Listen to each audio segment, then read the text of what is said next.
Greetings, welcome to How to Make Honest-to-Goodness Real Living Pickles. Now, I don't mean the pickles are going to get up and shamble about your house after dark and consume you. The idea of Real Living Pickles is that in the brine solution that you put them in, the only thing that lives in there are good probiotics that are actually alive. And we have, I'm going to say 10 times the amount of bacteria in our bodies as actual body cells. And you want to have an 80-20 relative ratio of good to bad bacteria in your gut. Most people have way below that ratio, and the way to improve the amount of good bugs in your tummy is to eat good bugs. And that's what these living pickles are. They're actually riddled with the good bugs, because the brine solution that we're going to put these pickles in, the only thing that really lives in there that's good is the lactobacillus. And that's the creatures that you want to have in your gut. Everything else kind of dies off, and the lactobacillus take over and go, yay. And then that's what you eat, and you feel better. You will need a jar to put them in. I use half-gallon mason jars. You can use whatever jar you would like. You will need something to use as your main pickling thing. We use zucchini. Why? Because we grow zucchini. But you can use carrots. We're going to be using peppers later. You can use, of course, cucumbers. You can use them big. You can use them little. You can cut them into anything you want. You can use just about any vegetable you can imagine. Some turn out a little better than others. Beets, not so good with this method. You'll want to actually put the vinegar and the spices in the beets. Peppers, insanely good. You will probably, now you get into things that you might want. I like to put in mustard seed.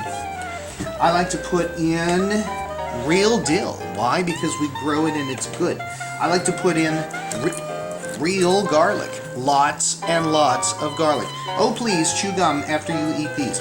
I like to put in hot peppers. These give it a real good kick. You do not have to do any of these things. I actually like to put in grape leaves. I think what the tannins in the grape leaves do is they make the pickles last much longer with a crispness to them. Okay. Oh, later on we'll talk about what to do with the top of the canning jar. I have these special fermenting lids. You don't have to go this fancy. You could take cheesecloth and put it over the top and put a gum band around it. So if you don't have a mason jar and a special canning lid, never fear, do not despair. You can just take any old jar and put cheesecloth to keep little critters and bugs and stuff out, and put a gum band around it, and you're good. Oh, and as with every daily activity, I strongly recommend the liberal use of coffee. Everything is better with coffee. Okay. So what you're going to want to do is you're going to want to dice up whatever it is you're pickling and put it in the jar. Dice it in whatever shape you'd like. For these zooks, I'm just going to dice them into little quarters. Here we go.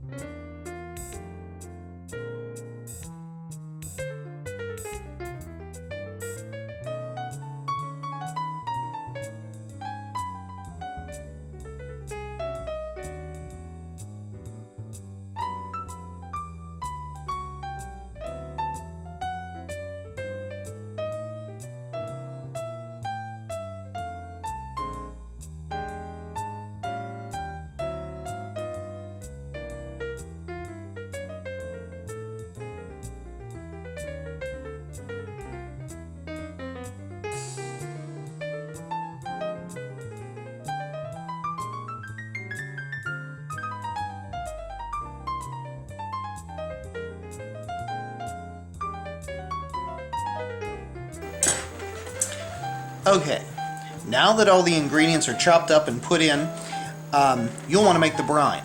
Making the brine is actually the simplest part of this whole procedure. Okay, so here's the basic brine. 6 tablespoons sea salt to 8 cups of water. Now, it doesn't have to be sea salt, but you want to make sure not to use the stuff that says iodized. Iodized salt, which you can get at every single place in the world has iodine in it, and it makes your brine cloudy, and you don't want cloudy brine because then it looks sort of weird. So sea salt is recommended. There's also pickling salt. Ooh, wait, I'm gonna go get it. Okay, this is pickling salt. There's a whole bunch of different types you can use. This is Mrs. Wages pickling and canning salt. It's just salt that doesn't have the iodine in it, and it's generally pretty rough looking salt. I'll show you. Maybe it's kind of a coarser kind of salt than your general run-of-the-mill salt. But at any rate, just make sure it's not iodized or it will get cloudy, and you don't want that. Now, it's just this simple. Take and measure out 8 cups of water. Now, I'm doing only this half gallon. So I'm going to measure out 4 cups of water because that'll fit in there very nicely. Use filtered water. Don't use the stuff from the tap. Go and buy distilled water or filtered water, buy a gallon of it. We actually have a filter because what happens is in city water, tap water, there's chlorine, and chlorine will kill all the bugs. The whole purpose of this is to grow bugs for your tummy. So don't use the tap water. Use filtered water, use bottled water, as long as it's not from like, you know, it doesn't have like trace elements, which could be chlorine. So at any rate, use very pure water, and I'm gonna go get 4 cups. Why 4? Because I'm only making a half batch. It's 8 to 6 or 4 to 3. All right.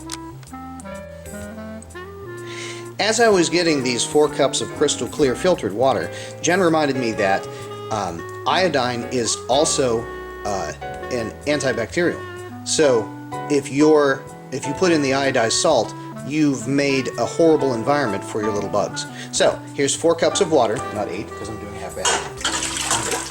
And then you put in your pickling salt. Now again, wait a minute. Again, the recipe, 6 tablespoons to 8 cups.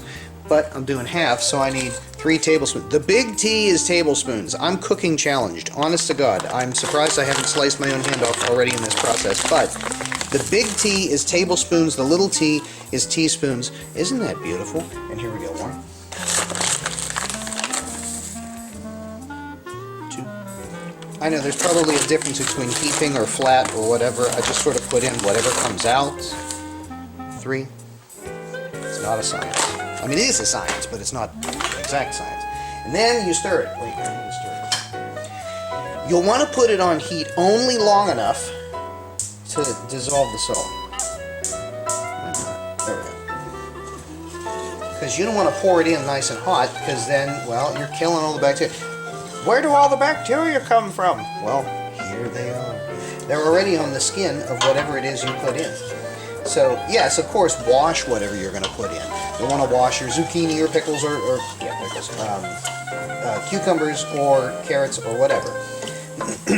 But on their skin, even though you've washed them, there is a healthy amount of lactobacillus bacteria, and that is what you want to promote the growth of. Okay, this is just about dissolved. I'm taking it off the heat. It's really, really cool. Okay? It's just enough heat to go in. So then, in you pour it.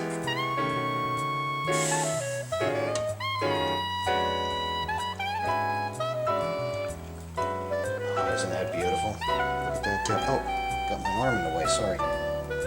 Isn't my arm beautiful? Look at my elbow. Now, so I poured it all the way up to here. And I've got some extra brine, and I'll talk about why we need that in a sec. Ooh, I gotta get my little tool. Hold on. Okay. I have this little thing. You can simply use a knife that's long enough. And what you want to do is you want to put it down in between all the little critters that you packed in there, and you can see what's happening is, I hope you can see on the video, is that there's bubbles coming up. Because these things are not packed in there like sardines. There's edges and little places to trap air.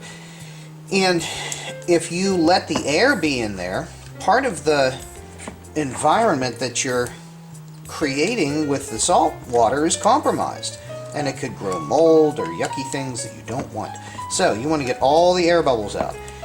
And as you can see, as I'm putting it down along the sides, the bubbles keep coming up. And these are bubbles that you don't want in there. Sometimes you put them down in the middle, bubbles come up. You can see how much liquid has gone down into what used to be the crevices. Remember, I filled it up to here? Well, now look where the liquid is. That's because it went down into all the little places that were previously little air bubbles. And you don't want air bubbles in your pickles. Oh my gosh, they smell so good. I'd eat them now, but they're not ready. Man, that garlic is great. Okay, so I'm thinking we're pretty good on the bubbles. One or two more. I'm pretty fastidious about my bubbles because there's certain bubbles you do want, and you're going to see them later. And then pack them down in again, pack them in again. You'll notice that they are going to get smaller as you do this. The salt water already is starting to draw the liquid out a little bit. That's why I say it's not such an exact science. Oh, I'm going to do it without my stupid elbow in the way. Okay, I'm going to fill it up to the top. Now, you want to keep everything under the brine. And there's people who do all these different methods. I actually have little glass weights that sit on here. Unfortunately, I don't have one available right now. I'll probably get one later. I was thinking about using a baby food jar. Hold on, watch it. So here it is, taking a chance. First time I've ever used this, and I'll put it on film. Nope, it's not going to work because it's all going to bubble out. Nope. I'll just have to get one of my little glass weights. You know what? You don't have to, but everything that sticks up above the salt water at the top runs the risk of going bad. So if you got anything poking up over the top, I just lost a batch. It's got a bunch of mold on it because I didn't have the weight on it. So there's lots of ways to do it. I would just find a little something that would fit in there and push it in, or you can do it every day where you push it down back in. That helps too. Okay, again, I've got this special fancy-pancy fermenting lid lock. And these cost a couple of bucks. And oh my gosh, if you're going to do one of these every week or 2 weeks, you can buy this for $6-7 online. Shipped to your door. Amazon Prime. Woohoo! But what you could do is you could put like cheesecloth or some kind of cloth that allows it to breathe, and then gum band around it. Now the reason you want to cover the top is, first of all, little fleabers and guys like to get in there and make a little home, and then they die and it's gross and you don't want to eat that. So you've got to keep out the fleabers. But second of all, it's going to create carbon dioxide. It's so cool. Over the next few days, you're going to watch as little bubbles start to come up. But I took out all the bubbles. You're right.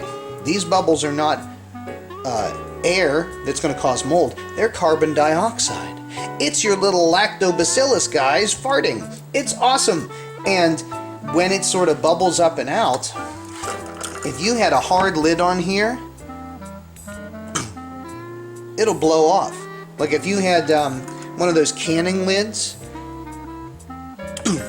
it'll blow off because it'll create so much pressure. That's no good. So what happens is, on the bottom of this, you can see it lets the air out and it comes up through, oops, wait, I got to fill it up. You fill it up to water with water to here. This you can use tap water with. And what happens is, when the carbon dioxide bubbles up, it comes up through here, it lifts up this little thing, and then poof! Like I said, this is really complex. You could do this with a piece of cloth. And then you gum band it around to keep out the fleabers, and the cloth lets the air out without it exploding.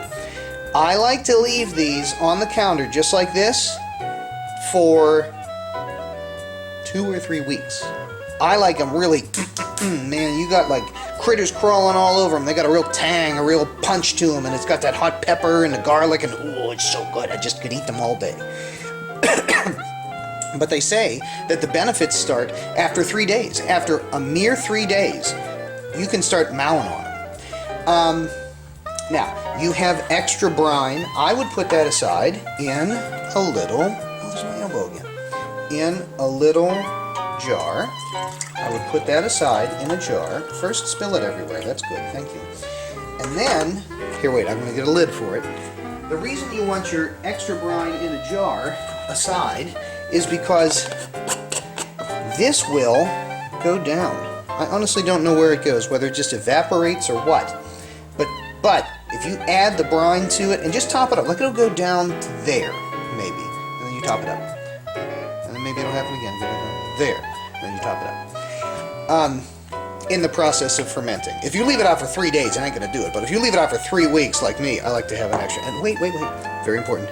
Fresh new coffee. If you remember when I was cutting, one of my zucchinis went into the coffee, which is a double tragedy, if you ask me. But always have coffee. Very important.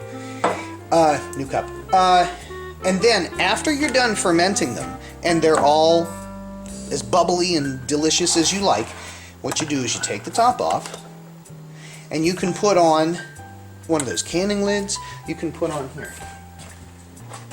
I got these. When I ordered my fancy lids, I ordered some of these too. And they're just plain old plastic lids. And then you put it in the refrigerator. When it's done getting as spicy and kick and full of little goodies that you want and fermenting on the counter, you put it in the fridge because then it slows them down.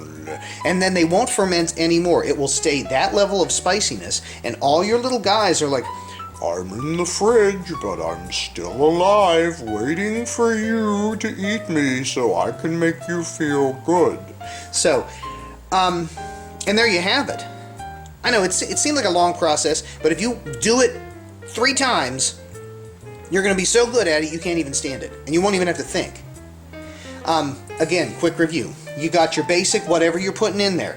Carrots, we put in the zucchinis and the stuff, and then you can add things like hot peppers and lots of garlic, and dill if you want, and whatever. I mean, like, the sky's the limit.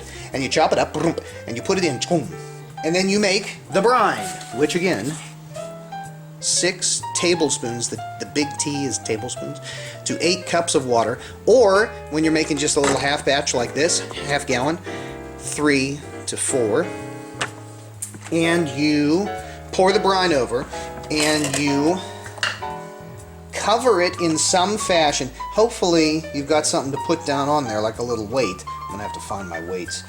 And you put either the fancy thing or just a piece of cloth over the top, and you can leave it out from anywhere from 3 days to a month, depending on how much kick you really want.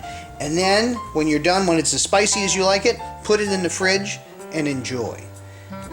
Keep a little of the extra brine to top it off, and watch for the bubbles. That's a lot of fun. Oh, you know what? Keep it in a container. We keep it in a little tray, because it's going to bubble over. Like, there's going to be a little salt. You'll see the salt off the top. And don't forget the coffee.